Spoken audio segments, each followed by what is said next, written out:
ये आज हम D20 चार्ट में ही कंटिन्यू करेंगे शांसा चार्ट के लिए। शांसा चार्ट में ऋषियों ने हमें बताया है कि किन देवताओं की पूजा करनी चाहिए। इनफैक्ट बृहद पाराशर होरा शास्त्र में ऋषि पाराशर जी ने बताया है कि जो आपके शांसा चार्ट के अंदर जब आप देवी की पूजा करते हो, जो देवता होते हैं वो भी प्रसन्न होते हैं। इसको उन्होंने जो है ऑड साइन और इवन साइन में बांटा हुआ है। यानी कि अगर आपका जो लगन है विमशांसा चार्ट का, उनके देवता की पूजा करने से आपको स्पिरिचुअल ग्रोथ मिलती है। अगर आपका ऑड साइन का लगन है और ऑड साइन के लगन में आप पहले विमशांसा में हैं, यानी कि आपके लगन की जो डेट है, तो आप एक काम कीजिए, आप एक ऊपर आप लिख लीजिए। सबसे पहले ऊपर आप लिख लीजिए कि ऑड साइंस, और उसके बगल में लिख लीजिए इवन साइन, और उसके बाद आप लिख लीजिए पहला विमशांसा, फर्स्ट विमशांसा। तो आपको फर्स्ट विमशांसा के बारे में मालूम है कि वो 0 डिग्री से 1 डिग्री 30 मिनट का है, तो उसके लगन है। और वो पहले विमशांसा में उसका जन्म हुआ है, यानी उसकी लगन की डिग्री जो है वो 0 डिग्री से 1 डिग्री 30 मिनट के बीच में है, और वो ऑड साइन में है उसका लगन। यानी कहने का मतलब 1 3 5 7 9 11 ऑड साइंस में है। उस व्यक्ति को स्पिरिचुअल प्रोग्रेस एंड ग्रोथ मिलेगी। वो देवी हैं ब्रह्म ज्ञान की देवी काली, काली माँ। तो आप वहां पे लिख लीजिए काली माँ, और उसके बगल में आप लिखिए इवन साइन। अब अगर किसी का 2 4 6 8 10 12 इवन साइन का लगन है और वह पहले विमशांसा में उसका जन्म हुआ है, 0 से देवी पूर्व जन्म से जिनकी आराधना करते हुए उनका विमशांसा बना है, वो देवी का नाम है दया। वो कंपैशन की देवी हैं या ब्लिसफुलनेस की देवी हैं। उनकी पूजा करने से आपको इसमें स्पिरिचुअल प्रोग्रेस मिलेगी। नमस्कार जी। अब फिर आप आ जाइए दूसरे विमशांसा पे। जो दूसरा विमशांसा है वो है 1 डिग्री 30 मिनट से 3 डिग्री का। उसमें अगर ऑड साइन का लगन है आपका, तो जो जिन देवी की उपनी है गौरी, गौरी जो है शिवा की पत्नी का नाम है, गौरी माँ की पूजा करने से आपको स्पिरिचुअल प्रोग्रेस मिलेगी, या मोक्ष की प्राप्ति होगी, या षड रिपुओं पे आप कंट्रोल प्राप्त कर पाएंगे। अगर आप इवन साइन के लगन पे हैं और आप दूसरे विमशांता में आपका जन्म हुआ है, आपका जन्म हुआ है D1 चार्ट में, तो इवन साइन में 2 4 6 8 10 12, ये अगर आपका लगन है तो आपकी जो देवी है वो मेधा है। जो मेधा है वो माँ लक्ष्मी और माँ सरस्वती का एक संपूर्ण स्वरूप है। यानी कि मेधा जो देवी हैं, उनको माँ लक्ष्मी और माँ सरस्वती का आशीर्वाद प्राप्त। देवी की उपासना करने से आपको स्पिरिचुअल प्रोग्रेस मिलेगी। अगर आप तीसरे विमशांसा में आपका जन्म हुआ है, यानी तीसरा जो विमशांसा है वो 3 डिग्री से 4 डिग्री 30 मिनट का है, और अगर आपका जन्म विषम राशि में हुआ है, आपका लगन है आपकी कुंडली का, तो आपकी जो देवी हैं जिनसे आपको स्पिरिचुअल प्रोग्रेस मिलेगी, उनके आगे आप लिख लीजिए जया। जया जो है वो विक्ट्री की देवी है, यानी कि जीत की, विजय की देवी है, और साइलेंट मेडिटेशन की देवी मानी जाती है। आप जया देवी की आप आराधना करेंगे तो आपको पे षड रिपु हैं काम क्रोध लोभ मोह मद मत्सर, इन षड रिपुओं पे आपको कंट्रोल आएगा।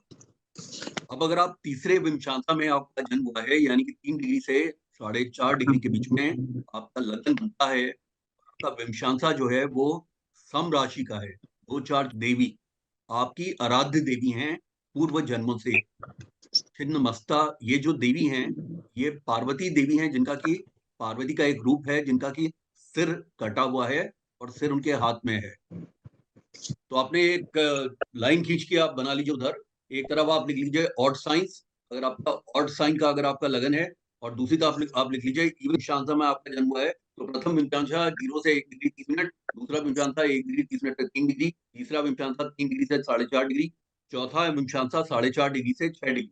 अब हम चौथे विमशांसा पे आ रहे हैं। चौथे विमशांसा में अगर आपका जन्म और आपका लगन अगर विषम राशि का है, आराध्य देवी पूर्व जन्मों से हैं, वो लक्ष्मी है।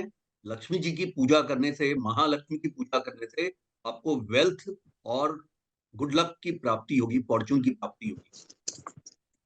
अगर आपका इवन साइन का लगन है और चौथा विमशांसा है, यानी कि 4.5 डिग्री से 6 डिग्री का है, तो आपकी जो देवी हैं पिशाचिनी कहते हैं, यानी कि वो शक्ति साधना की, तंत्र की देवी मानी जाती है, और वो राक्षसों के ऊपर अपना अधिकार रखती हैं।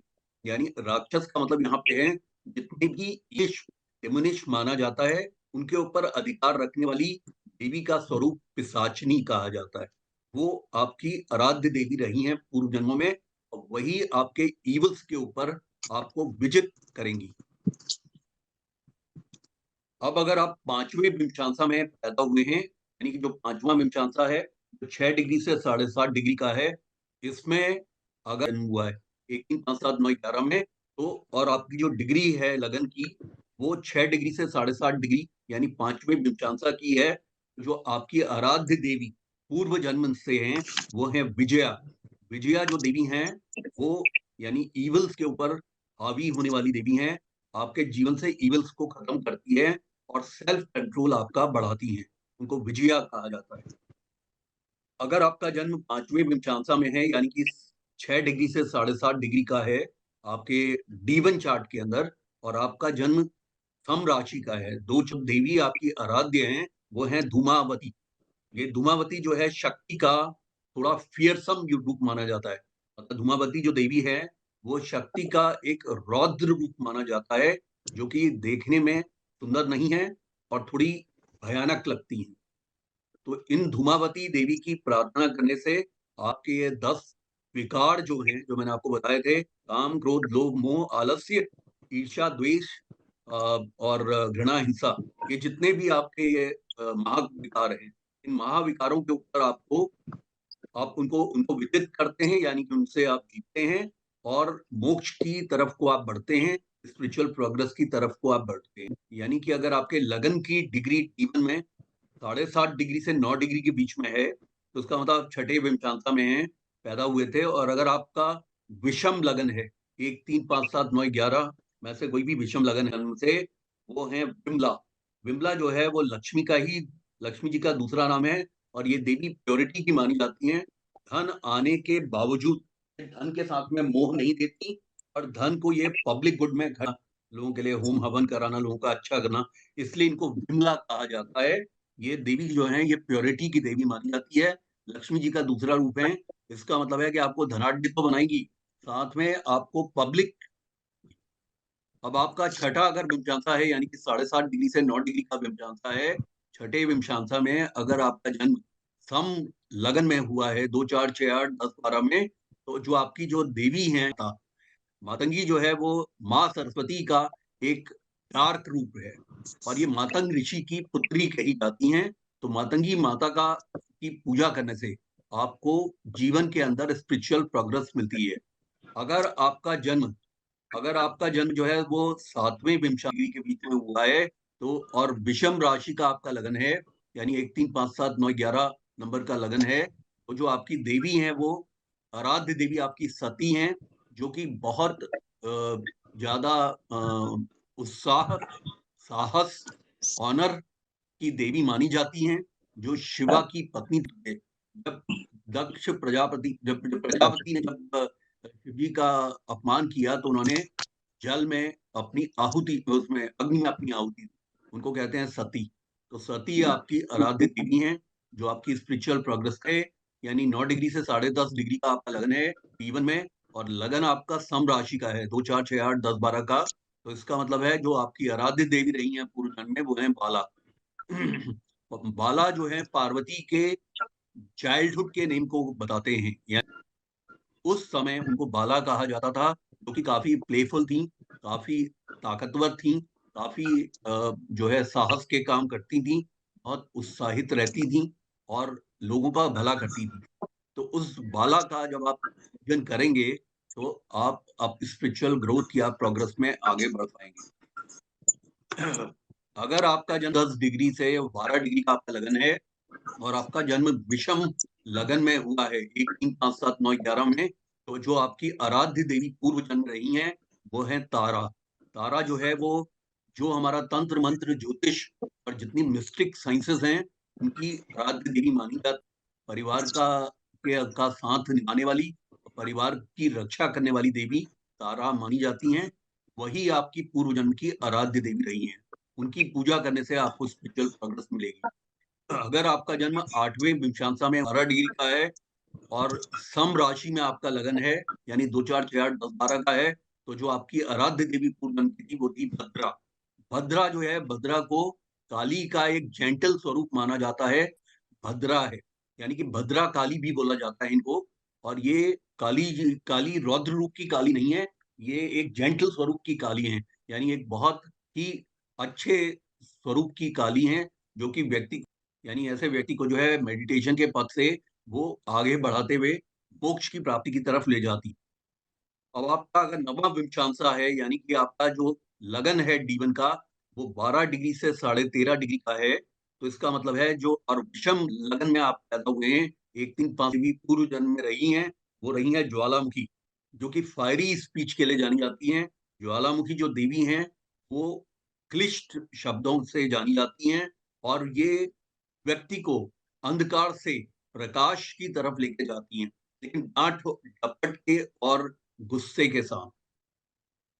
अगर आपका जन्म सम राशि है, यानी आपके लगन जीवन के लगन का की जो डिग्री है वो 12 डिग्री से 13.5 डिग्री की है, तो और आप सम में राशि में आपका जन्म हुआ है, सम लगन में 2 4 6 8 10 12 में, तो आप वो अरुणा रही हैं, जो कि सूर्य की महा सूर्य के रथ को खींचने वाली देवी कही जाती हैं।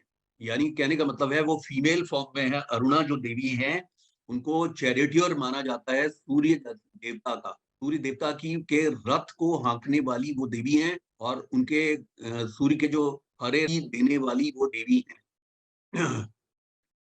और ये फीमेल फॉर्म में हैं। अरुणा देवी, मैंने आपको जैसा बताया कि ऋषि पाराशर ने सभी विमशांसा के आराध्य देवों को देवी के फॉर्म में बताया है, क्योंकि उनका कहना है जब आप इन देवी के आराधना करेंगे तो इन देवी के जो पति हैं वो भी आपसे प्रसन्न होंगे, और आपको मोक्ष की तरफ और स्पिरिचुअल, जब आपका नवा विमशांसा होता है लगन में, यानी कि आपका जन्म 12 डिग्री से 13.5 डिग्री के बीच का है, और आपका सम लगन है, यानी 2 4 6 8 10 12 का लगन है, तो आपकी जो आराध्य देवी पूर्व जन्म की हैं वो अरुणा है, जो कि सूर्य के रथ की महावत कह लीजिए, या सूर्य के रथ को की सारथी है, और सूर्य के जो हरे घोड़े हैं उनको एनर्जाइज करने वाली देवी है।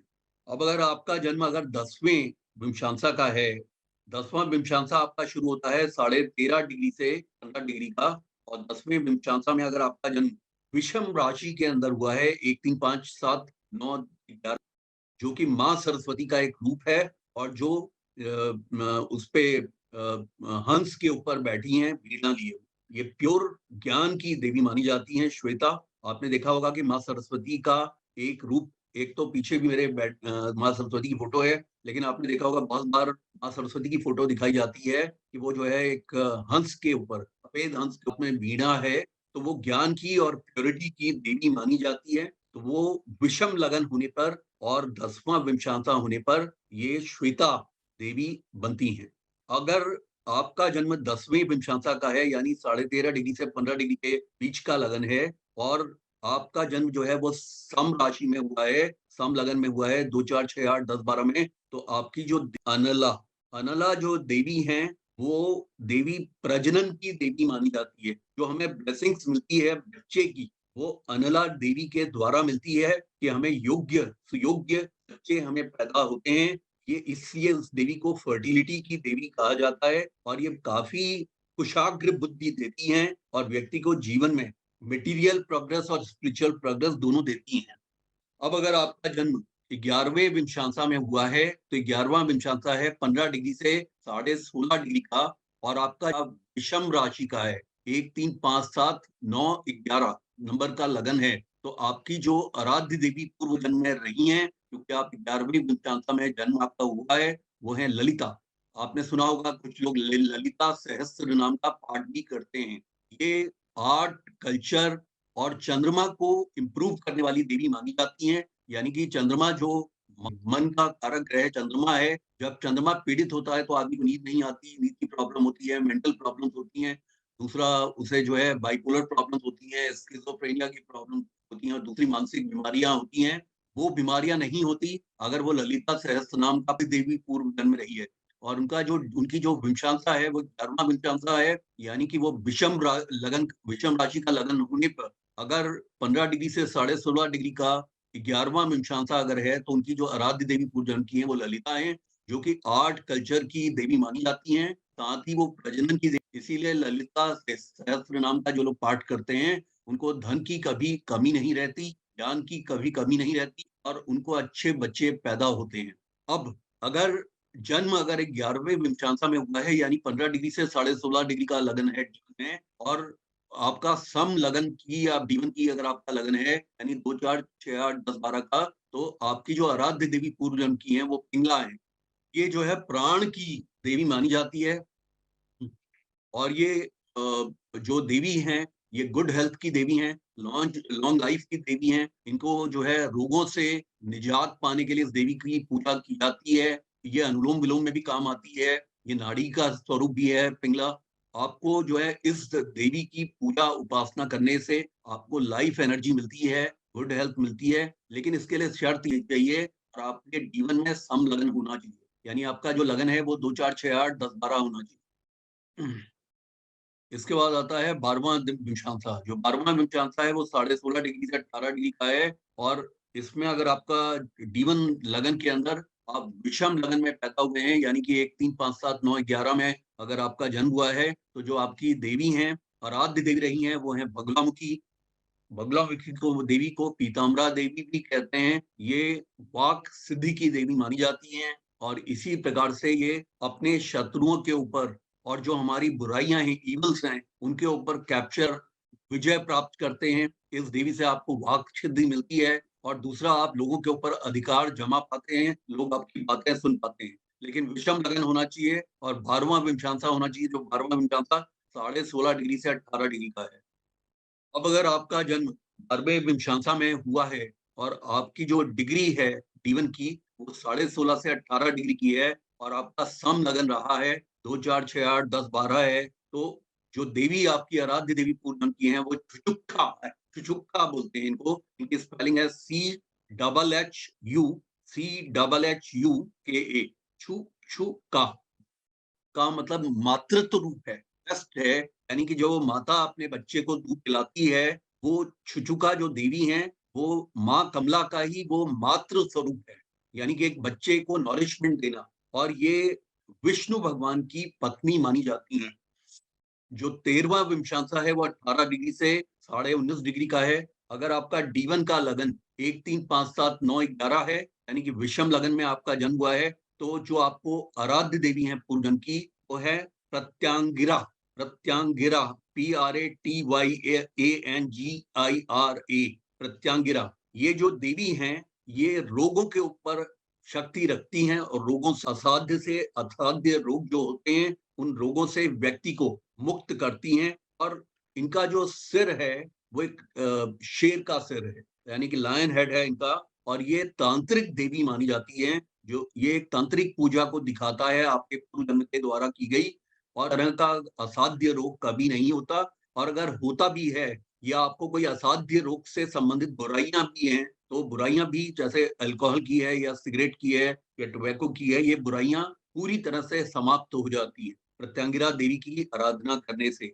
अगर आपका जो D1 का है वो 18 से 19.5 डिग्री का है, तो जो विमशांसा आपका बनता है सम राशि में, सम लगन में 2 4 6 8 10 12 का अगर आपका लगन है, तो आपकी जो आराध्य देवी है वो गोरा है, जो कि शिव की फीमेल रूप में एनर्जी की देवी मानी जाती है। शिवा, लॉर्ड शिवा की एक सुप्रीम एनर्जी जो कि फीमेल रूप की है। मतलब लॉर्ड शिवा की जो एनर्जी है मेल, वो तो लॉर्ड शिवा स्वयं है। लॉर्ड शिवा की जो फीमेल है, क्योंकि शिव जो है, आपने सुना होगा शिव तांडव स्तोत्र भी सुना होगा रावण रचित, यानी शिव का एक घोर रूप भी है, यानी जिसमें कि शिव पूरी तरह से बुराइयों के ऊपर और डीमंस के ऊपर, यानी राक्षसों के ऊपर काबू करते हैं, उनको मारते हैं। तो ये उनकी सुप्रीम एनर्जी एक फीमेल फॉर्म की है, इसको घोरा बोलते हैं। वो आपकी आराध्य देवी रही है। अब आपका जन्म अगर 14वें विमशांसा का है, यानी 14वां विमशांसा जो आपका है वो 19.5 डिग्री से 21 डिग्री तक होता है। तो जो अगर आपका जन्म अगर विषम लगन में हुआ है, तो आपकी जो आराध्य देवी है वो है सची, जो कि इंद्र की पत्नी का नाम है सची। और ये जो है आपको ईर्ष्या, द्वेष, घृणा, हिंसा, इविल्स, इनके ऊपर काबू करने में मदद करती हैं। और इनका जो सिखाने का तरीका है वो काफ़ी टफ होता है। यानी कहने का मतलब ये मार-पीट के आपको बुराइयों से दूर करती हैं। इनको सची बोला जाता है, ये इंद्र भगवान की पत्नी का नाम है। अगर आपका जन्म 14वें विमशांसा का है, यानी कि 19.5 डिग्री से 21 डिग्री का है और आपका जन्म सम लगन में हुआ है, तो जो देवी आराध्य देवी आपकी हैं वो हैं वाराही। वाराही जो है, आपको मालूम होगा कि जिस समय पृथ्वी समुद्र के अंदर सबमर्ज होने जा रही थी, समाप्त होने जा रही थी, पूरी मानवता से या एक जंगली मतलब बोर का उन्होंने एक अवतार लिया था और अपने सिंह के ऊपर नाक में उनके सिंह था, उस पे उन्होंने पृथ्वी को सँभाल दिया था। तो ये जो वाराही है, वो वाराह की शक्ति है, यानी कि जंगली बोर की शक्ति है और बोर हेडेड है, यानी कि जो एक पिग होता है, उसकी होता है, तो बोर का हेड होता है और ये लॉर्ड विष्णु का एक स्वरूप है। ये अगर समलग्न आपका है और 14वां विमशांसा है, जो 19.5 डिग्री से 21 डिग्री बीच में आता है और आपका जो जीवन का लगन है, वो समलग्न है, 2, 4, 6, 8, 10, 12 है। तो ऐसे में जो आपके आराध्य हैं, पूर्व जन्म के, वो हैं वाराही। अब अगर आपका 15वां विमशांसा आता है, 15वां विमशांसा होता है 21 डिग्री से 22.5 डिग्री का।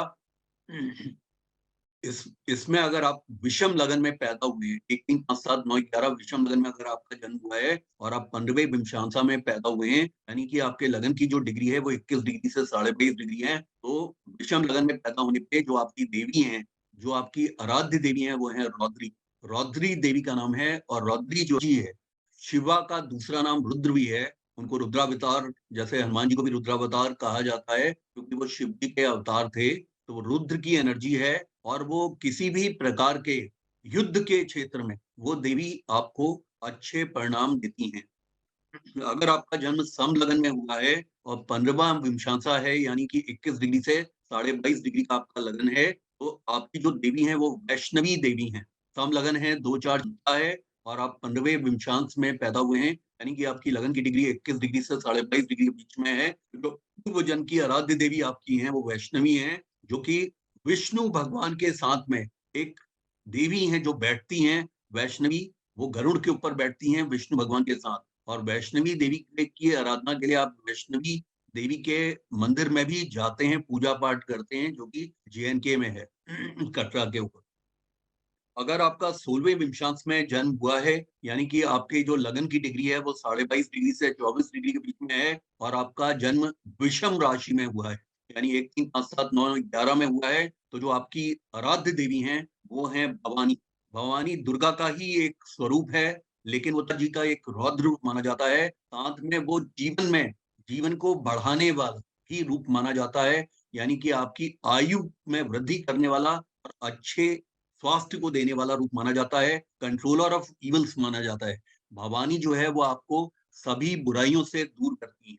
अगर आपका जन्म 16वें विमशांसा का है, यानी कि 22.5 डिग्री से 24 का है, यानी 2, 4, 6, 8, 10, 12 नंबर राशि का है, तो आपकी जो आराध्य देवी पूर्व जन्म में रही हैं, वो सीता जी रही हैं, जो कि लॉर्ड रामचंद्र जी की पत्नी थी और वो पृथ्वी की बेटी थी।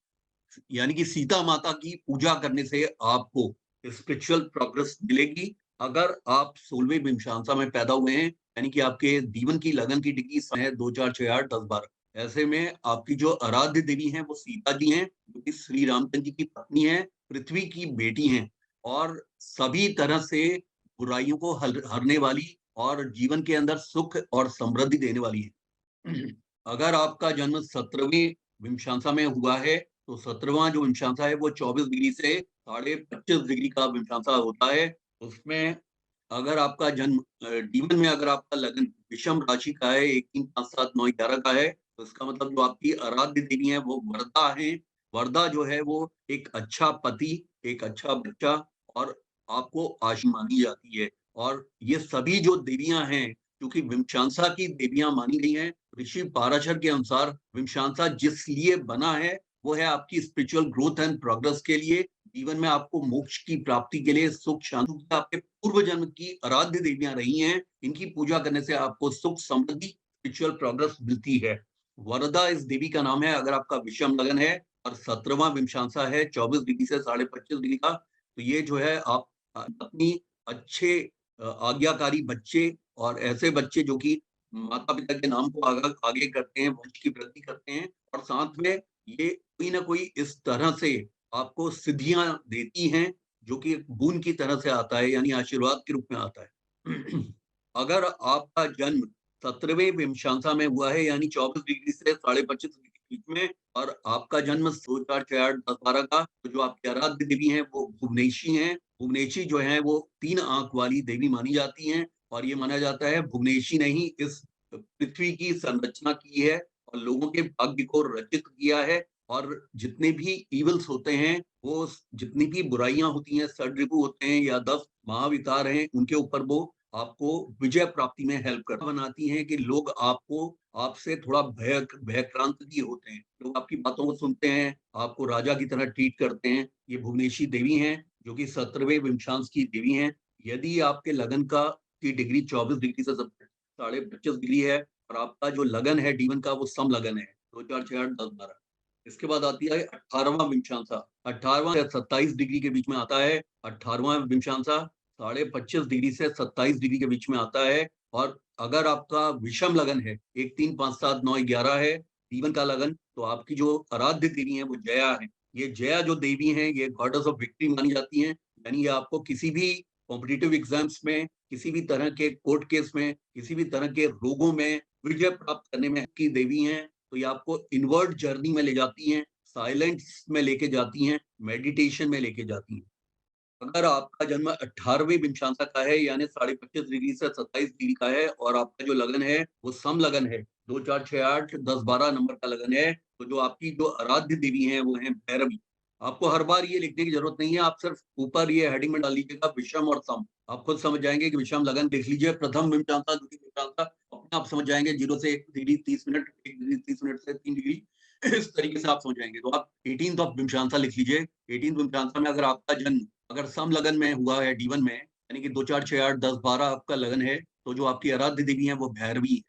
ये दुर्गा जी का जो है एक रौद्र की देवी हैं, और ये मानव समाज को उसकी बुराइयों से दूर करती है। यानी जैसे कहा जाता है गीता में, परित्राणाय साधुनाम विनाशाय च दुष्कृताम। यानी वो तो गीता में तो श्री कृष्ण भगवान ने अर्जुन से कहा था, परित्राणाय साधुनाम विनाशाय च दुष्कृति युगे युगे। यानी कि मैं साधु लोगों का के रक्षा के लिए, और विनाशाय च दुष्कृताम, दुष्ट लोगों की, डीमंस की, राक्षसों की, बुराई की, उनको मैं जड़ से समाप्त करने के लिए, उनको उनका हनन करने के लिए, उनको समाप्त करने के लिए, और धर्म की स्थापना के लिए मैं हर युग में जन्म लेता रहूंगा अर्जुन, ये उन्होंने कहा था। लेकिन ये भैरवोशियस रूप है, यानी दुर्गा जी का एक रौद्र रूप है, जो कि मानव समाज में से बुराइयों को फेंक और खत्म करने की देवी मानी जाती हैं, और ये शक्ति की देवी है। ये 18वां विमशांसा हुआ। अब 19वें विमशांसा जो है वो आपका आता है 27 डिग्री से 28.5 डिग्री का। जो 19वां विमशांसा है, उसमें अगर आपका विजन की जो डिग्री है वो 27 डिग्री से 28.5 डिग्री की है, तो और विषम लगन का मतलब है 1 3 5 7 9 11 अगर आपका लगन है, तो जो आपकी देवी है वो त्रिपुरा त्रिपुरा देवी हैं, जो कि डिवाइन नॉलेज की देवी मानी जाती हैं। यानी कि सभी एक तरह से एनलाइटनमेंट की देवी मानी जाती हैं त्रिपुरा देवी। डिवाइन नॉलेज यानी कि दैवी समझ की देवी हैं। आध्य को, यानी अपने भक्त को सभी तरह की जो इच्छाएं होती हैं, जो लॉजिकल इच्छाएं हैं, जो अच्छी इच्छाएं हैं, उन इच्छाओं को प्राप्त करने में मदद करती हैं। खराब इच्छाओं को नहीं प्राप्त करने में मदद करती है। अगर वो कहेगी जो मेरी पत्नी है, मुझे कोई गर्लफ्रेंड मिल जाए, वो पूरा नहीं करेंगी, इनफैक्ट उसमें तो वो पिटाई कर देंगी। इच्छाओं को पूर्ण पूर्ण करती हैं, इसलिए उनको त्रिपुरा सुंदरी भी कहते हैं, या त्रिपुरा देवी कहते हैं। ये 10 महाविद्याओं में पूजी जाती हैं, उनकी देवी हैं। और ये अपने आराध्य को, अपने भक्त को सभी लॉजिकल और रैशनलिस्ट अच्छी जो वो इच्छाएं रखते हैं, उन इच्छाओं की पूर्ति करती है।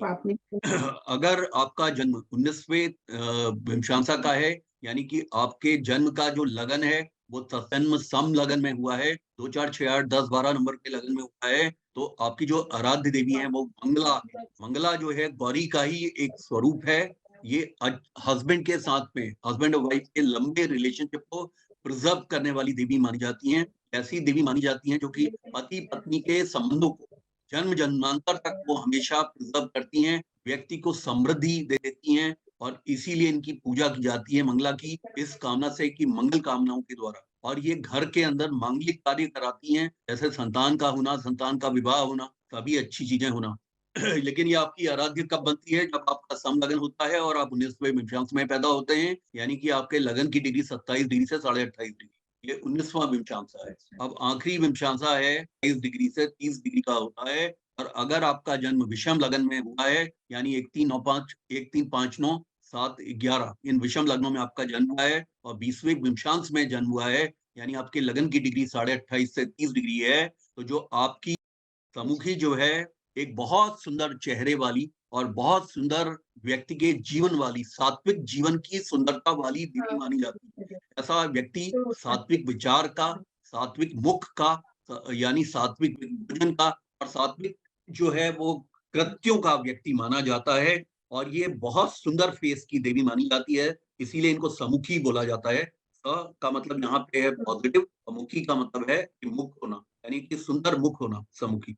ये विषम लगन के केस में अगर आपका 20वां विमशांसा में आपका जन्म हुआ है, अगर लगन की डिग्री 28.5 से 30 डिग्री है और आपका सम लगन में जन्म हुआ है, 2 4 6 8 10 12 अगर आपका लगन है, तो जो आपकी आराध्य देवी पूर्व जन्म की है वो है अपराजिता।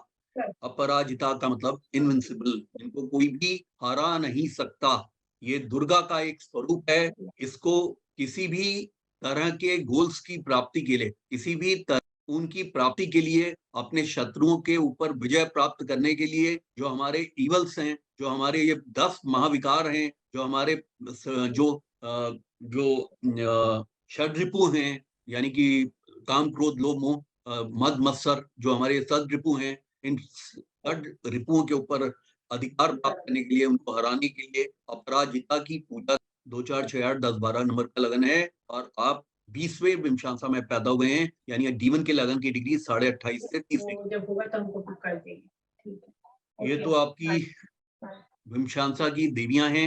ये विमशांसा की देवियां आपको किस तरह से मदद करने वाली हैं, ये आपको अपनी कुंडली में देखना होगा कि आपका जो लगन है वो सम लगन है कि विषम लगन है, कौन से विमशांसा में आपका जन्म हुआ है। आपने सामने ही उसमें कॉपी में लिख लिया है कि उसकी देवी कौन है, आपकी पूर्व जन्म की आराध्य, क्योंकि पूर्व जन्म में आप उन पूजाओं से गुजरे हैं, निकले हैं, तो वो देवी तुरंत प्रसन्न होकर आपको बून ग्रांट करती है, यानी कि आपको आशीर्वाद ग्रांट करती हैं और आपको वो आशीर्वाद की प्राप्ति होने से आप षड रिपु के ऊपर तुरंत आपका काम को, अब छठे भाव के षड रिपु को जब आप हरा देते हैं तो आप स्पिरिचुअल ग्रोथ के पाथ में आप आगे बढ़ने लगते हैं। और विमशांसा चार्ट जो है उपासना का चार्ट है, इसलिए इसकी देवियां हैं और इन देवियों से बिना वाकिफ हुए, इन देवियों के बारे में बिना जाने आप उपासना लगाना पड़ा, ताकि मैं आपको ये समझा सकूं कि किस देवी या की पूजा करने से आपकी अच्छी स्पिरिचुअल ग्रोथ होगी।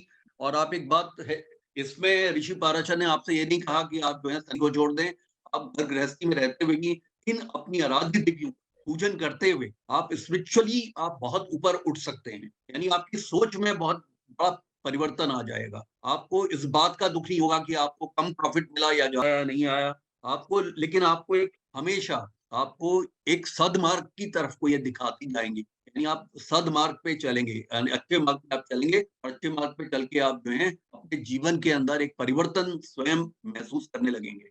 अब हम जो है विमशांसा चार्ट में एक एग्जाम्पल चार्ट लेते हैं, वो एग्जाम्पल चार्ट में आपके सामने मनीष जी का, ओशो का, और हम कोशिश करेंगे और भी कुछ और चार्ट्स भी हम देख सकें ताकि आपको विमशांसा ज्यादा अच्छी तरह समझ में आ जाए। वैसे तो हमारे स्टूडेंट्स को विमशांसा में ज्यादा इंटरेस्ट नहीं है, मैंने देख लिया है, क्योंकि अधिकांशतः स्टूडेंट जो है वो अपना वीडियो ऑफ करके बैठे हुए हैं और वो कैपेचिनो वाली कॉफी पी रहे हैं और सबवे से उन्होंने वो मंगाया हुआ है बर्गर, वो खा रहे हैं। और पता नहीं अगर किसी ने ब्रश नहीं किया होगा तो ब्रश भी कर रहा होगा। वीडियो ऑफ है, मैं कैसे बता सकता हूँ कौन क्या कर रहा है जब वीडियो ही ऑफ किया हुआ। तो कहने का मतलब है कि अधिकांश तक लोगों को ये विमशांसा चार्ट में मजा नहीं आ रहा है, ये तो मैं समझ गया हूँ।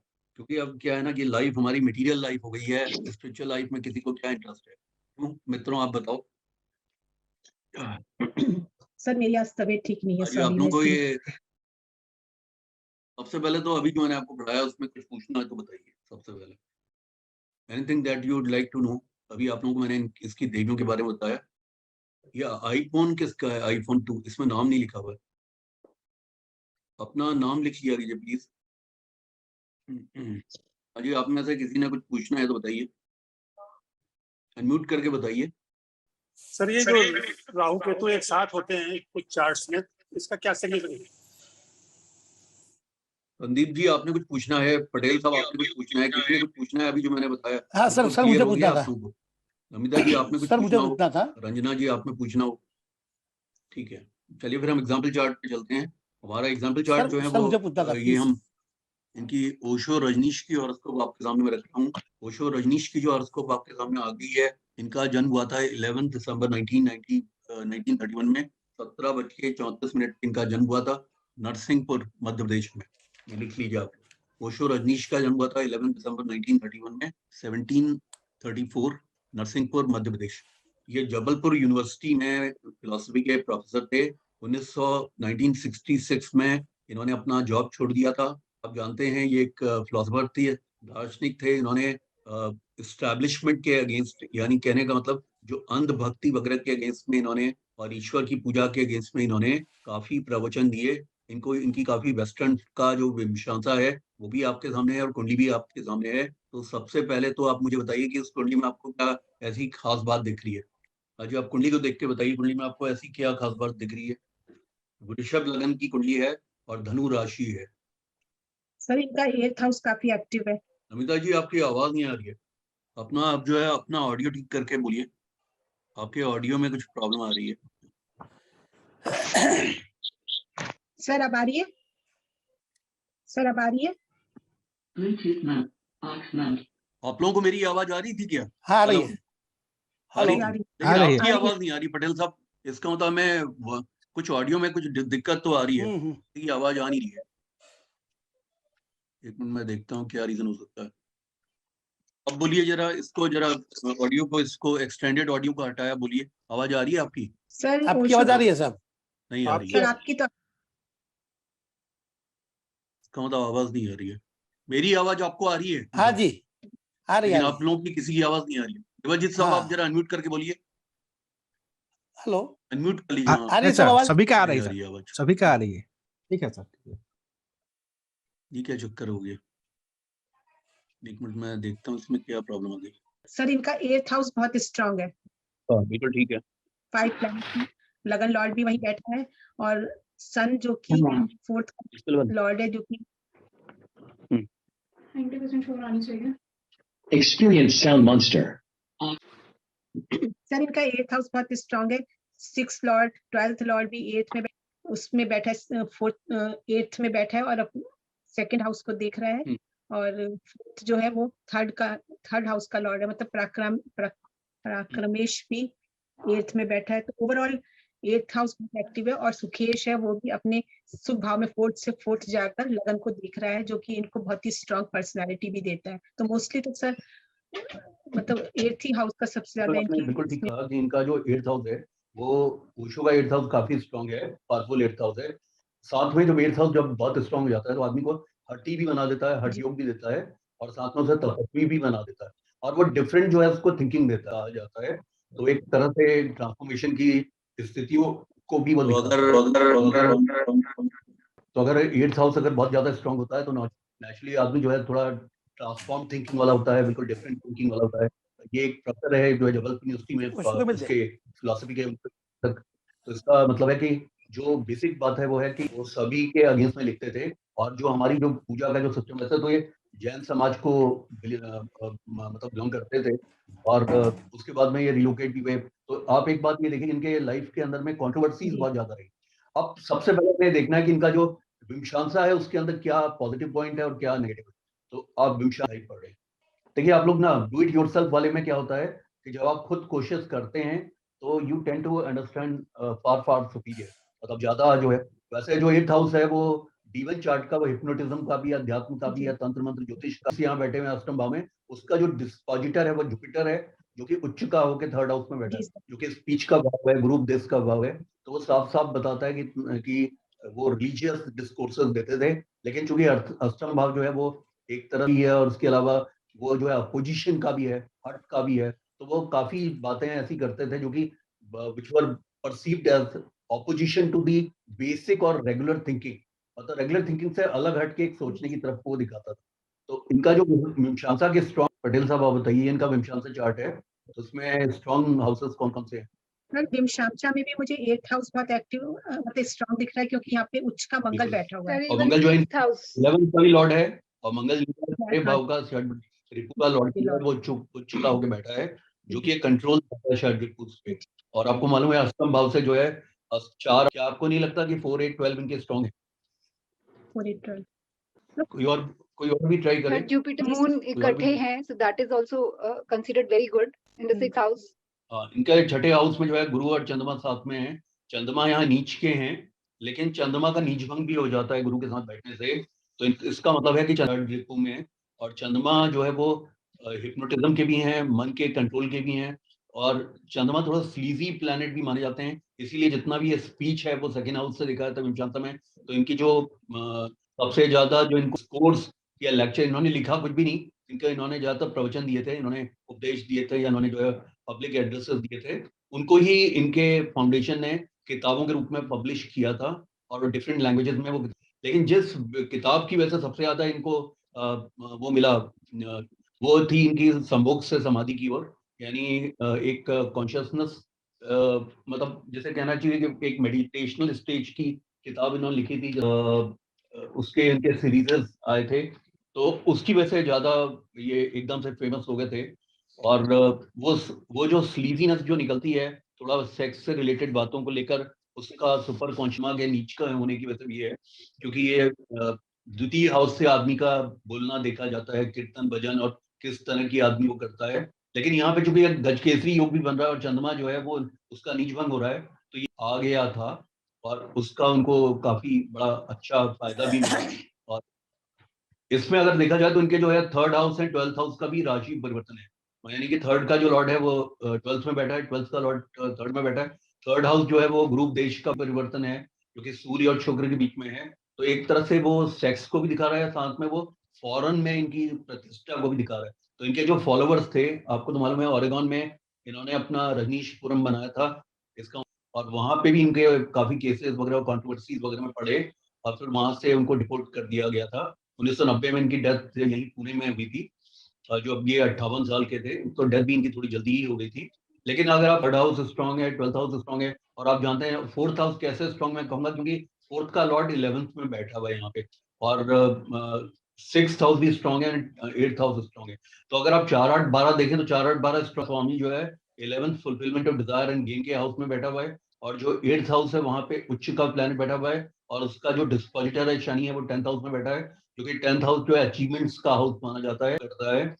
इसके अलावा जो 12th हाउस है उसका 3rd हाउस के साथ में राशि परिवर्तन हो जाने से वो भी एक स्ट्रॉन्ग हाउस हो गया, क्योंकि उसमें शुक्र को यहाँ पे भी 11th हाउस 12th हाउस में बैठा हुआ भी माना जाएगा, और सूर्य को 3rd हाउस में बैठा सी उसको, वो चाहे स्पीच उनकी एंटी स्टैब्लिशमेंट थी या एंटी रिलीजन भी वो बोलते थे, और प्रत्येक रिलीजियस लीडर्स के अगेंस्ट भी बोले, महात्मा गांधी के अगेंस्ट भी बोले, और वो डेमोक्रेसी के अगेंस्ट भी बोले। मोरारजी देसाई साहब की कांग्रेस पार्टी के टाइम पे, उसके बावजूद इंदिरा गांधी जी ने जब वो दोबारा पावर में आई तो उन्होंने उनको बिल्कुल मदद नहीं की।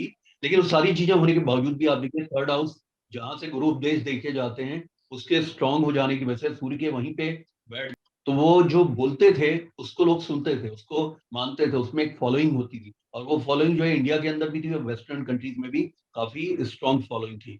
तो इनके अगर हाउसेज अगर आप देखें कि कौन से स्ट्रॉन्ग हुए, तो कम्युनिकेशंस का है, और जो व्यक्ति को प्रभावित करने वाले बातों बोलने वाला है, इनका जो है 12th हाउस भी स्ट्रॉन्ग हुआ, इसलिए फॉरेन में भी काफी ये पॉपुलर है। और इनका छठा हाउस स्ट्रॉन्ग है, क्योंकि छठे हाउस में नीचभंग राजयोग भी चंद्रमा का बन रहा है, और साथ आ रहा है, तो एक बड़ा योग राजयोग भी बनता है। इनका 8th हाउस जहां से हम देखते हैं, 8th हाउस जो है वो इसमें विमशांसा में सबसे ज्यादा इंपॉर्टेंट होता है, क्योंकि यही षड ऋतुओं पे पूरी तरह से कंट्रोल प्राप्त कि वो मतलब अच्छा, जैसे कहना चाहिए कि वो उन षड ऋतुओं पे कंट्रोल करने के बाद वो मोक्ष की प्राप्ति की तरफ जाता है। तो आपने जैसे कल के पिछला जो हमारा लेक्चर था उसमें आपने 8th हाउस की सिग्निफिकेशंस को पढ़ा था, कि 10th हाउस भी उसी तरह की चीजें बताता है कि एक आदमी का कितना डिटर्मिनेशन, रेगुलरिटी, पंक्चुअलिटी वो सब होगी, और किस तरीके से वो प्राप्त कर पाएगा। तो वो शनि का एक संबंध बन जाने की वजह से और अष्टम का स्ट्रॉन्ग हो जाने की वजह से उनके आदमी नहीं थे, काफी फेमस थे, इंटरनेशनल फिगर थे। और अगर उनके 9th हाउस में कोई प्रॉब्लम है तो वह राहु केतु का यहाँ बैठना, लेकिन 9th का लॉर्ड जो है 10th में बैठा हुआ है, तो राहु केतु का बैठना उनको काफी कॉन्ट्रोवर्शियल भी बनाता है। वो जहां पे भी रहे वहां काफी कॉन्ट्रोवर्शियल रहे। 5 महीने में उनका वो था, सेंटर था, और मोरारजी देसाई गवर्नमेंट ने, और इंदिरा जी जब पावर में आई तो उन्होंने कोई हेल्प नहीं की। तो यहाँ से फिर वो ओरेगॉन गए, ओरेगॉन में जाके वो काउंटी में रहे, उसमें वहाँ रजनीशपुरम में उन्होंने अपना बनाया। इनके पास 96 रोल्स रॉयस भी थी, ऑकलैंड। जो पॉलिटिशियंस थे उनके साथ में उनके काफी डिफरेंसेस थे, डिस्प्यूट्स थे, उनको वहां से जो डिफॉल्ट कर दिया गया। 23 देशों में अप्लाई किया गया, लेकिन 23 कंट्रीज में उनके शिष्यों ने अप्लाई किया, मिला। और उसके बाद उनको वापस इंडिया आना, पहले वो बॉम्बे में रहे, फिर वो वापस वहीं चले गए पुणे में, और 2 साल के बाद में उनकी डेथ हो गई, यानी 58 ईयर्स में।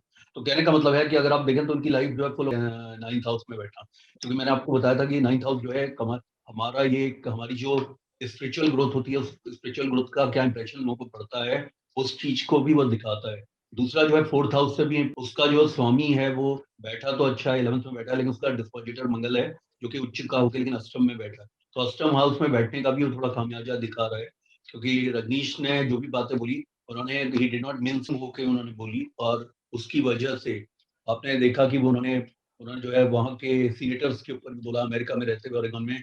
उन्होंने जो है वो उनके करप्शंस के बारे में बोला, सीनेट के करप्शंस के बारे में, उन्होंने जो है कांग्रेस के करप्शंस के बारे में बोला।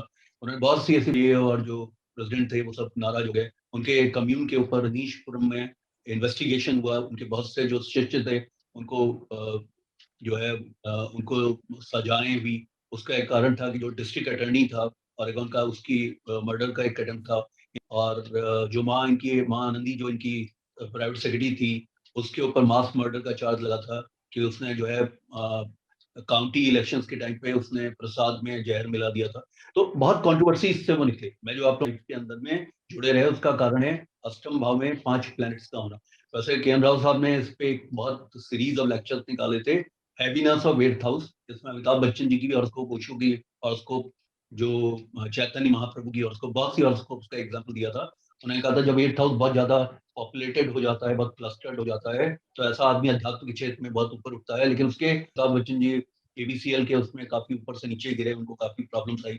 तो ये प्रॉब्लम्स वगैरह को भी उन्होंने के एन राव साहब ने अपने सीरीज ऑफ लेक्चर्स में निकाला था। तो यानी एक एग्जाम्पल कुंडली, एक अच्छी कुंडली है। इस पे आप लोग थोड़ा लेके आएंगे। अब तो 9 बजने का टाइम भी हो गया, और आज हमारा ये ऑडियो भी हम जो है मोबाइल से बात कर रहे हैं, तो अभी पता नहीं कि रिकॉर्ड हो पाएगा कि नहीं हो पाएगा, तो भी उम्मीद की जाती है रिकॉर्ड होगा। तो बहरहाल कहने का मतलब है कि आप लोगों को अगर इस कुंडली के ऊपर कुछ और अपनी तरफ की, आप जो है क्योंकि आप लोगों ने पढ़ लिए हैं पहले नोट्स मेरे 1 हफ्ते पहले आप पढ़ चुके हैं, प्रत्येक हाउस से कैसे क्या लिखा जाता है, तो आप इनकी उन नियमों को इनकी विमशांसा कुंडली पे आप लगा के आप मुझे बता दीजिए। आप बोलिए सर D1 में मैं देख रही हूँ कि इनका 8th का लॉर्ड जुपिटर जो है वो 3rd में चला गया, तो नेचुरली उसने मास कम्युनिकेशन इन सबको दिया, और वो रेट्रोग्रेड भी है 7th में सर, और अपने उच्च राशि में। तो इनका जो स्पीच थोड़ा हटके, क्योंकि 8th का लॉर्ड है वो जुपिटर, हटके है, और थोड़ा 8th के जो कारकत होते हैं, जैसे थोड़ा सा सेक्स वगैरह की बातों को लेकर भी इनके स्पीकिंग रही होगी इनकी। मैंने इनके काफी लेक्चर वगैरह सुने हैं, वीडियोस देखे हैं, कि जो भी कुछ बोलते थे वो काफी कुछ लॉजिकल था। लेकिन उन्होंने सभी धर्म गुरुओं के ऊपर बोला, इन्होंने कबीर के ऊपर भी बोला, रहीम पे भी बोला, रसखान पे भी बोला। इन्होंने ज्यादातर जो है उस पे भी इन्होंने बोला, खलील गिब्रान पे बोला, इन्होंने बुद्धा पे बोला, सब पे बोला। लेकिन ये थोड़ा थोड़ा आप ही कहेंगे रिकाल्सिट्रेंट थे। रिकाल्सिट्रेंट का मतलब उस ऐसा व्यक्ति जो कि अपोजिशन की बेंचेस में बैठना पसंद करता है, यानी कि वो जो रेगुलर टॉक्स नहीं करता, वो हमेशा अपोजिशन बोलते हैं।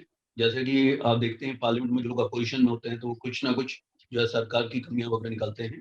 इसी तरीके से जो ओशो रजनीश की जितनी भी स्पीच थी, वो रेगुलर जो हमारी पूजा पाठ है उससे संबंधित जो इन्होंने ये बताने की कोशिश की कि भाई कि हमें जो है celebration is the best thing today.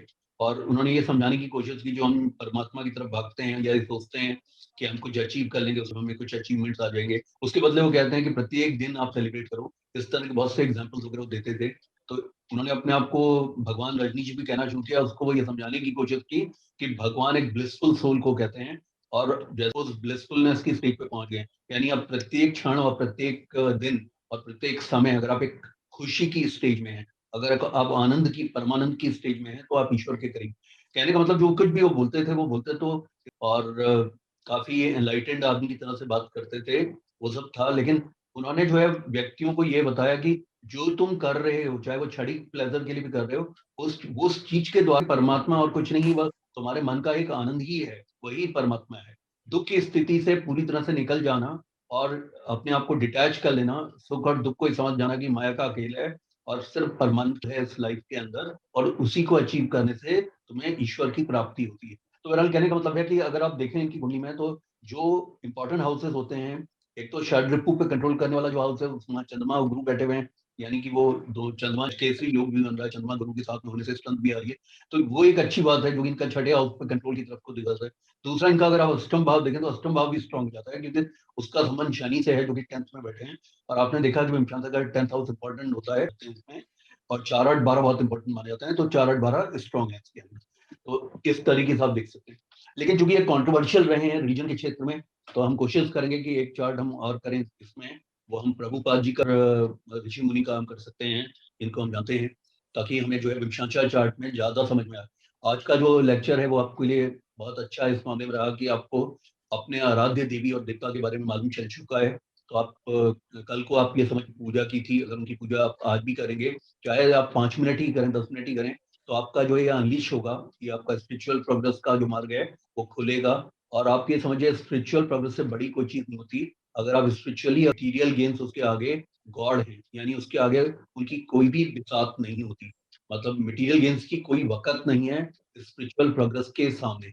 क्योंकि हम सब जो कुछ भी कर रहे होते हैं, हमें लगता है हमें गाड़ी मिल जाएगी तो हम खुश हो जाएंगे, या हमें जो है हर चीज जो हम करते हैं वही आनंद की प्राप्ति के लिए करते हैं, इनर हैप्पीनेस के लिए करते हैं, जिसको हम समझ नहीं पाते कि हम जो है इनर हैप्पीनेस के लिए कर रहे हैं। हम अपने ऑफिस में हम खूब काम करते हैं कि हमारा प्रमोशन हो जाए, हैप्पीनेस है वो स्पिरिचुअल प्रोग्रेस से आती है। हाँ कनिका बोलिए,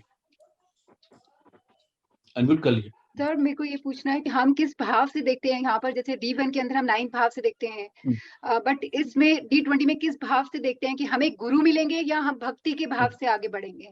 मतलब गुरु हमें कोई गाइड करेंगे या हम भगवान की भक्ति से ही आगे आएंगे? लगन के भाव से और 10th भाव से हमें पता चलता है। तो कनिका जो लगन का भाव है, जैसे आप यहाँ पे देखो लगन का जो स्वामी है बुध है, तो बुध जो है लॉजिक, दिमाग और तर्क वितर्क का प्लैनेट है। तो इनको जो भी प्राप्ति भी शब्दों के द्वारा, तर्क के द्वारा, लॉजिक के द्वारा इनको प्राप्ति भी है। सपोज यहाँ चंद्रमा अगर बैठे होते तो ये भक्ति मार्ग में जाते। लगन का एक बहुत बड़ा एक हाथ होता है विमशांसा के लगन का, जो बताता है कि किस भाव में किस तरह गुरु का लगन आता है। तो उसका मतलब गुरु भक्ति का प्लैनेट है, तो साथ में ज्ञान का भी प्लैनेट है, गुरु का भी प्लैनेट है, किसी गुरु अच्छे गुरु के मिलने का भी है। अगर लगन के भाव पे अगर गुरु बैठे हुए, लगन के भाव को अगर गुरु देख रहे हैं, तो उसका मतलब ऐसा व्यक्ति, और खासतौर पर 9th हाउस से बैठे हुए एक अच्छे गुरु की प्राप्ति होती है, और वो जीवन के अंदर उस गुरु के उपदेशों को मानता हुआ, सुनता हुआ, उनको फॉलो करता हुआ वो स्पिरिचुअल प्रोग्रेस में जाता है। तो हर प्लैनेट के हिसाब से होता है। जैसा सूर्य जैसा प्लैनेट अगर बैठेगा तो ऐसा भी द्वारा आगे बढ़ेगा, क्योंकि सूर्य शास्त्र माने जाते हैं, यानी जैसे उपनिषद हैं, पुराण हैं, वेद हैं, संस्कृत है, मंत्र हैं, मंत्र साधना, ये सब सूर्य से आती है। चंद्रमा भक्ति मार्ग के प्लैनेट है। बुध जो है, तारे जो हैं वो सेक्स और सेक्स से संबंधित जैसे चीजें हैं, या देवी की उपासना है, या कृष्ण भगवान की, राधा जी की उपासना है, उनके द्वारा वो आगे बढ़ाते हैं। और इसी प्रकार से जो शनि है वो तांत्रिक पूजा या इस तरह की जो क्लिष्ट पूजाएं होती हैं, हर को छोड़ देना और एब्स्टिनेंस में चले जाना, कुछ चीजों को छोड़ देना लाइफ के अंदर, वो शनि एब्स्टिनेंस के प्लैनेट माने जाते हैं। और साथ में वो व्यक्ति को हर्मिट बनाते हैं, यानी वो ऐसा आदमी फिर विवाह नहीं करता। वो आदमी जो है गृहस्थ, उसमें सैटर्न है, तो उन्होंने कोई मैरिज नहीं की, उनके ऊपर काफी दबाव था परिवार का मैरिज का, लेकिन उन्होंने मैरिज बिल्कुल कभी नहीं की, और वो बैचलर लाइफ उन्होंने जी। तो मेरे कहने का मतलब है कि सैटर्न जो है हर्मिट बनाते हैं। हर्मिट का मतलब एक मेंडिकेंट या एक साधु, सन्यासी, या ऐसा व्यक्ति विच्छेदन लेकर और ईश्वर के अंदर संलग्न हो जाता है। और इसी प्रकार से राहु और केतु जो ऐसे प्लैनेट्स हैं जो आदमी का मन टिकने नहीं देते, और ये तांत्रिक पूजाओं के ग्रह भी माने जाते हैं।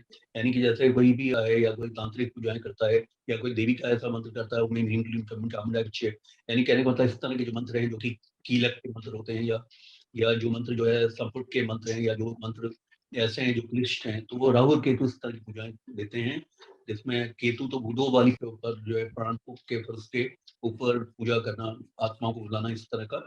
और राहु जो पूजाएं देता है वो पूजाएं तांत्रिक पूजाएं होती हैं। और राहु के साथ में दूसरा ये भी होता है कि वो पूजाओं में उतना विश्वास नहीं करता जितना में या अपने ही स्वयं के कर्म योग में विश्वास करता है।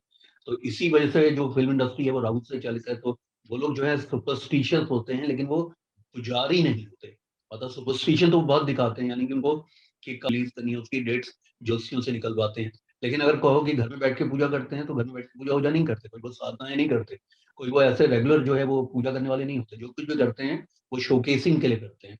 यानी अगर वो जो है जन्माष्टमी के टाइम पे फोटोग्राफर्स वगैरह और मीडिया में उनका नाम आएगा कि वो या इसी प्रकार से वो होली अगर वो होलिका दहन में जा रहे हैं, या वो दिवाली के अंदर अगर वो किसी तरह की पूजा कर रहे हैं, या गणपति के उत्सव में अगर वो पार्टिसिपेट कर रहे हैं, तो वो सब कुछ जो है एक तरह से शोकेसिंग ज्यादा होती है।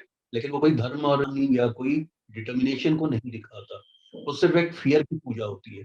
क्योंकि फियर ऑफ फॉल जो है सबसे ज्यादा राहु देता है, और राहु ही फिल्म इंडस्ट्री को सर पूरी तरह से D20 में तो चलाता है। राहु केतु जनरली मतलब I seen, I don't know सबका चार्ट, बट बहुत सारे चार्ट्स में तो राहु केतु इकट्ठे ही होते हैं। D20 में हमेशा राहु ओके, केतु एक साथ ओके। होते हैं। तो सर ये 9th और 10th में अगर आ गए तो मतलब जैसे इनके केस में है, इसमें या 10th में भी अगर इनके होते तो वो कंट्रोवर्शियल कुछ। हाँ, तो ये जो है he is not a follower of any God, ये सब बताता है। वो किसी गॉड विशेष की पूजा करने वाले व्यक्ति नहीं थे।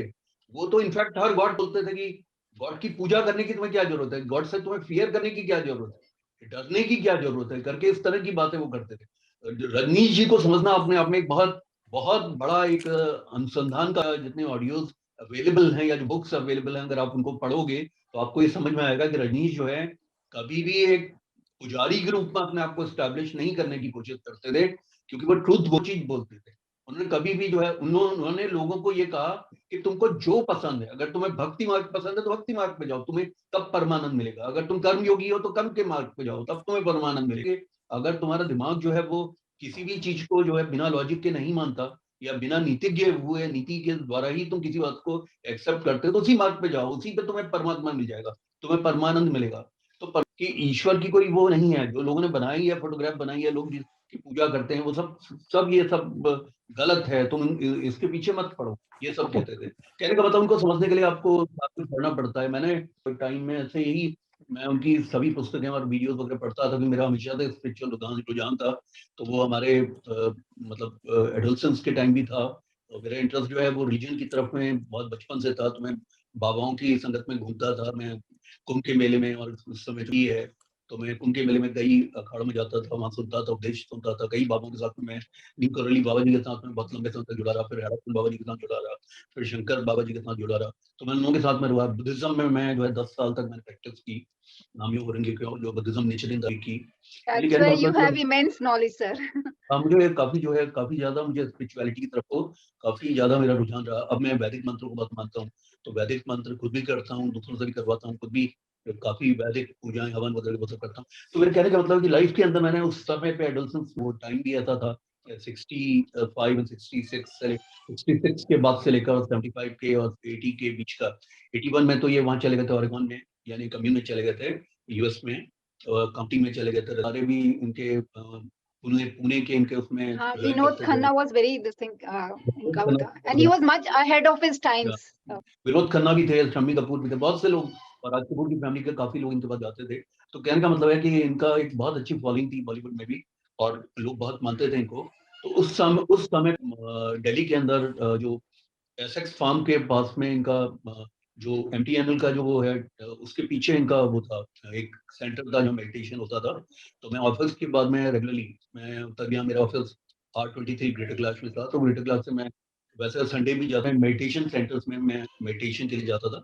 इनके जो मेडिटेशन होते थे वो बेसिकली वो डांसर्स होते थे, यानी म्यूजिक पे डांस करना, और एक तरह से ब्रीदिंग कंट्रोल की एक्सरसाइजेस वगैरह सिखाते थे, वीडियो दिखाते थे। तो कहने का मतलब है कि जो एक इंटरेस्ट है, तो आप उस रुझान के साथ में आप उसको सुनते हैं, तब आपको समझ में आता है कि आदमी सही कह रहा है कि गलत कह रहा है। तो वो लॉजिकल बात करते थे और बहुत अच्छा बोलते थे, और वो सबसे कहते थे तुम्हारा रास्ता तुम ही पहचान, अपने आप से पूछना है, अपने आप को पहचानना। अगर तुम्हें सेक्स ही तुम्हारे दिमाग में भरा पड़ा है, तो फिर संभोग से समाधि की ओर तुम उस तरह से जा सकते हो। मतलब उन्होंने ये नहीं कहा कि तुम सेक्स करो तब जाके तुम जो है परमानंद प्राप्त करोगे। उन्होंने कहा तुम्हारा क्या, तुम नीति को विश्वास कर रहे हो, अगर तुम जो है हर चीज को क्वेश्चन करते हो, तुम्हारा दिमाग क्वेश्चन करता है, तुम हमेशा जो है लॉजिकल एंड रैशनलिस्ट आंसर ढूंढते हो, तो यही तुम्हारा मार्ग है। इसी मार्ग को जब तुम पढ़ते जाओगे जैसे जैसे साफ, और उसका तुम आंसर ढूंढते जाओ, तो एक समय आएगा कि तुम्हारा जो है मैं समाप्त हो जाएगा। ये है इनका एक बहुत अच्छी एक वो एनेक्डोट भी था इनका, कि उन्होंने कहा कि जो प्रेसी जो है प्रेमी आया, उसने खटखटाया, तो प्रेसी की जगह नहीं है इस झोपड़ी के अंदर, तो तुम जब चले जाओ। तो प्रेमी जो है बहुत दुखी हुआ, बोला कि कि मैं तो इतने भटक भटक के तुम्हारा पता लेके मैं आया हूँ। फिर मतलब लंबी कहानी है, मैं ऐसे बस कट शॉर्ट करते हुए बताता हूँ। तो मैं नेक्स्ट टाइम प्रेमी फिर तपस्या पे चला गया, तपस्या के बाद वापस। तो जब उसने खटखटाया तो प्रेसी ने पूछा कि कौन है, उसने कहा तुम ही तुम हो। उन्होंने कहा कि तुम कौन हो? उसने कहा मैं कुछ भी नहीं, मैं तो हूं ही नहीं, मतलब मैं तो तुम ही हो, तुम्हारा ही एक रिफ्लेक्शन हूँ, तुम्हारी एक छाया हूँ। तो उसने कहा दरवाजा खुलाया, तुम अंदर चले जाओ। तो वो समझाते थे, वो समझाना ये चाह रहे हैं कि अगर ईश्वर की प्राप्ति करनी है तो तुमको अपने मैं को गिराना होगा। अगर तुम मैं को गिराओगे तभी तुम परमानंद की प्राप्ति और ईश्वर की प्राप्ति कर सकते हो। तो उनकी ज्यादातर, और उन्होंने जो है कुछ ऐसे पात्र भी उन्होंने क्रिएट किए थे जैसे मुर्जा रूप में वो यूज करते थे, तो ताकि अपनी ऑडियंस को हंसा सके। बहरहाल मैं उनको भी सुनता हूँ, मैं श्री श्री रविशंकर जी को भी सुनता हूँ, वो भी बहुत अच्छा बोलते हैं। मेरे कहने का मतलब है कि जो विमशांसा है इस चार्ट को स्टडी करने की सबसे पहले ये पहचानने की जरूरत है कि हमारे आराध्य देव कौन थे। जब आराध्य देव को पहचान जाओ तो 5 मिनट 10 मिनट उस अपने आराध्य की थोड़ी पूजा जरूर कर लो, और अगर पूजा नहीं कर सकते तो कम से कम 1 और 9 बार लिखना शुरू कर दो। वो देवी अपने आप प्रसन्न हो जाएगी और आशीर्वाद देना शुरू कर देगी, तो स्पिरिचुअल प्रोग्रेस शुरू हो जाएगी। नंबर 2, आज एक ओशो रजनीश जी की हमने कुंडली रखी है, वैसे काफी कंट्रोवर्शियल रहे हैं, तो आगे 1-2 कुंडलियां अच्छी है जैसे प्रभुपाद जी हैं, दूसरे हैं, तो वो हम कल की क्लास में कोशिश करेंगे। सर ये इतने कंट्रोवर्शियल रहे उसके बाद भी क्या, कौन सा प्लेनेट इनको इतना फेमस कर गया? इनका देखने वाली बात है ना कि जो आदमी को जो नेम एंड फेम मिलता है उसके लिए जो प्लैनेट होता है वो 10th का लॉर्ड 11th का लॉर्ड बहुत इंपॉर्टेंट होते हैं। जो 10th हाउस है उसका लॉर्ड जो है ये जो है ना कारक भाव माना जाता है, एक अच्छा प्लैनेट माना जाता है शनि का अष्टम में होना, क्योंकि वो आदमी को रिसर्चर बनाता है। और वैसे भी वो एक योगाकारी प्लैनेट है इस लगन के लिए, मतलब वृषभ लगन के लिए शनि नवम और दसम के स्वामी दृष्टि रखते हैं, तो उनकी दूसरी राशि भी बलवान मानी जाती है। दूसरा शनि जो है अष्टम भाव में काफी अच्छे माने जाते हैं, क्योंकि वो अष्टम भाव के अंदर आकर आदमी को रिसर्चर बनाते हैं, हर्ट योगी बनाते हैं, उसको मैजिशियन बनाते हैं, हिप्नोटिज्म में अच्छा ज्ञान के वो प्लैनेट माने जाते हैं। दूसरा जो इनका जो 11th का लॉर्ड है गुरु, वो उच्च के बैठे हैं और 11th हाउस को देख भी रहे हैं, तो गुरु की जो है 9th दृष्टि भी इस पे पड़ती है। और गुरु साथ में जो है सूर्य, जो कि इनका चतुर्थ भाव है, चतुर्थ भाव से राजकोषी भी देखिए, राज समाज के अंदर कितनी इज्जत मिलेगी और कितना सम्मान मिलेगा और कैसे वो सूर्य जो है वो एक केंद्र के स्वामी होकर दूसरे केंद्र में बैठे लगन पे दृष्टि रखते हैं, तो ये सूर्य का की स्ट्रेंथ का होना और केंद्र बल का सम्मान के प्लैनेट माने जाते हैं। ये आगे तो आप सभी लोग बहुत होशियार हैं और आप लोग बेसिक के भी स्टूडेंट हैं, तो आप जानते हैं कैसे किया जाता है। मैंने दशाओं को लेके काफी लंबी मैंने डिस्कशन आप लोगों के साथ में की है, तो उसको अगर आप लोग if you go through all of that तो you will be able to understand things. लेकिन ने बहुत बड़ा एक रोल प्ले अदा किया। राहु जो है इनका 22 फरवरी 1961 में आया, और ये राहु की महादशा इनकी चली है 1979 तक, जो इनका पीक पीरियड रहा है राहु में। उसके बाद गुरु का पीरियड भी इनका 1981 से पीक पीरियड था, क्योंकि इनके बाद 96 गुरु का पीरियड भी अच्छा रहा इनका 81 से, लेकिन कंट्रोवर्सीज वाला था। इस गुरु के पीरियड में इनको काफी कंट्रोवर्सीज लीगल केसेस अमेरिका में हुए। बाद में डिपोर्टेशन इनका 1981 में हुआ गुरु में शनि में, और उसके बाद जो इनकी जो डेथ हुई 1990 में भी, यानी कि गुरु और चंद्रमा ने डेथ भी करा दी, क्योंकि सिर्फ 58 ईयर्स की एज में डेथ होती। चलिए 9:10 हो चुके हैं, 9:06। मैं चाहूंगा कि आप लोग जो है आज का मेरा ये वीडियो दोबारा देखिएगा, और साथ में आप ये जो मैं आपको क्लास के नोट्स देता हूँ उन क्लास के नोट्स को आप जो है अच्छी तरह से पढ़िए। अगर आप पहले वाला नोट्स अगर आप अच्छी तरह से पढ़ेंगे, यानी कहने का मतलब है कि किस भाव से, तो I am sure that you will be able to definitely understand his विमशांसा much better ways than I am explaining to you. Because मुझे भी, मेरी भी एक उम्र हो चली है, तो मुझे भी ऑफ हैंड एकदम से याद नहीं रहता, and that been a gap of about 6 days 5 days between the last class and today's class, तो हर समय मुझे भी हर बात याद नहीं रहती। लेकिन फिर भी मैंने आप लोगों को अपनी तरफ से एक है ना कि जो विद्या है वो अपना दिमाग लगाने से सबसे याद आती है। अगर आप इसमें कोशिश करेंगे, अपना आप उसको सामने रखेंगे, नोट्स को पढ़ेंगे, फिर अपना दिमाग लगाएंगे, थोड़ा एनालिसिस करेंगे, तो you will come much better than how I am speaking और इंटरप्रेटिंग दैट। मैं जैसे इंटरप्रेट कर रहा हूँ स्टूडेंट मुझसे ज्यादा अच्छा है, और जब वो टीचिंग करें तो वो मेरा भी परचम ले रहा है और अपना भी। All the best to everyone. आप सभी लोगों को Thank you so बहुत much, बहुत sir. धन्यवाद। नमस्कार sir. Thank you to all of you. Thank you, sir. Thank you, bye bye.